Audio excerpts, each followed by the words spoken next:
Well, good morning, Penn Ridge. Glad to see you. Well, I guess you can see me. I wish I was there on this Testimony Sunday. It would be great to hear your stories. But in preparation for that, I'd like to share a little bit from Philippians 1, 3 through 11. I thank my God every time I remember you. In all my prayers for all of you, I always pray with joy, because your partnership in the gospel from the first day until now, being confident of this, that he who began a good work in you will carry it on to completion until the day of Jesus Christ. It is right for me to feel this way about you, since I have you in my heart, and whether I am in chains or defending and confirming the gospel, all of you share in God's grace with me. God can testify how I long for all of you with the affection of Christ Jesus. And this is my prayer, that your love may abound more and more in knowledge and depth of insight, so that you may be able to discern what is best and may be pure and blameless for the day of Christ, filled with the fruit of righteousness that comes through Christ Jesus, to the glory and praise of God.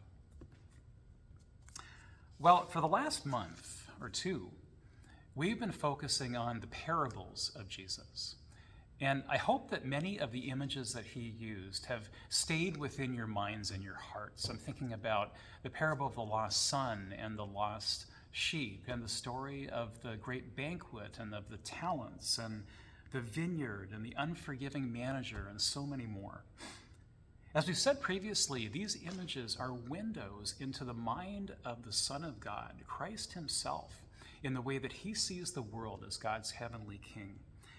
And also how the world will work one day when he returns to establish the new creation, which has begun in you already. And that's our focus today. Inasmuch as Jesus told parables 2,000 years ago, you are a living parable today. Or as the Apostle Paul said, you are a living letter. Listen to how he expressed this to the Corinthians in his second letter. You yourselves are our letter, written on our hearts, known and read by everyone. You show that you are a letter from Christ, the result of our ministry, written not with ink, but with the Spirit of the living God, not on tablets of stone, but tablets of human hearts. That's 2 Corinthians 3, verse 2 and 3. So we are called to be reflections of the work of God in the world. And we're not perfect reflections. In fact, that's not required of us because of the grace of God. God is free to work in imperfect people who have been caught up in the grace and mercy of Christ. All we need to do is to make ourselves available. And as we move in relationship with God through faith in Jesus, our lives become more and more open to the work of God and to his will and to his story. And God makes this promise to us today on this Labor Day weekend. He is working. We are his workmanship. He is laboring over us, and it is a labor of love. Your life is precious to him. Your story is precious to him. He is writing it with you. So Paul was a seasoned pastor by the time he wrote this letter to the Philippians. And I'm sure that he had come to love and cherish the people of that church in that city and their lives. It's certainly my experience as a pastor. Each story is a demonstration of how God's love and grace play out in our broken world. And as I've said, many of our stories are ongoing, in fact. We have many chapters of our lives that are living out right now.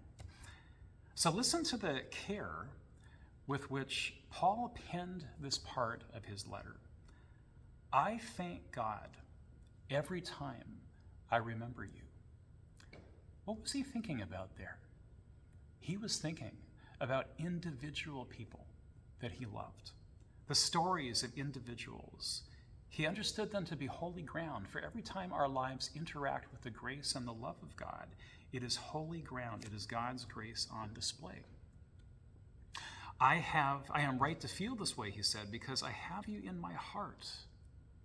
When we have a Testimony Sunday, it's an opportunity for us to stand in Paul's place and appreciate and cherish the journey of others, and to hold one another in our hearts as well, as this congregation, Penn Ridge, is very good at doing. And we know that God will carry on this work, this labor of love, until it is complete. That is his promise for us. When Christ returns, it will be complete. So we have had a season, as you know from our prayer list, we've had a season of health difficulties at Living Waters over the last year.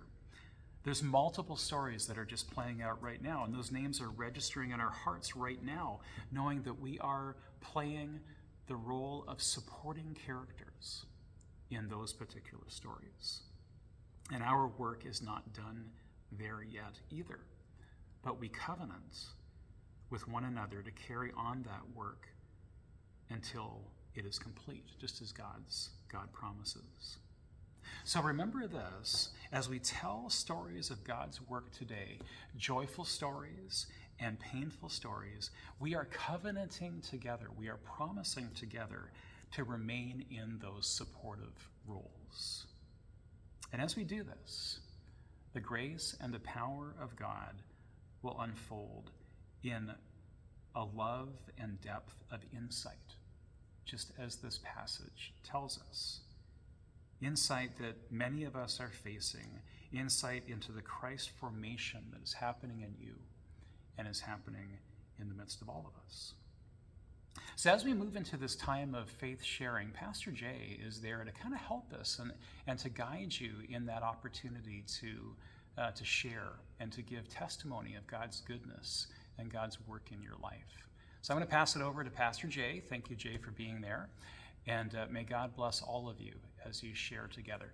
Don't forget to pray at the end. God bless you.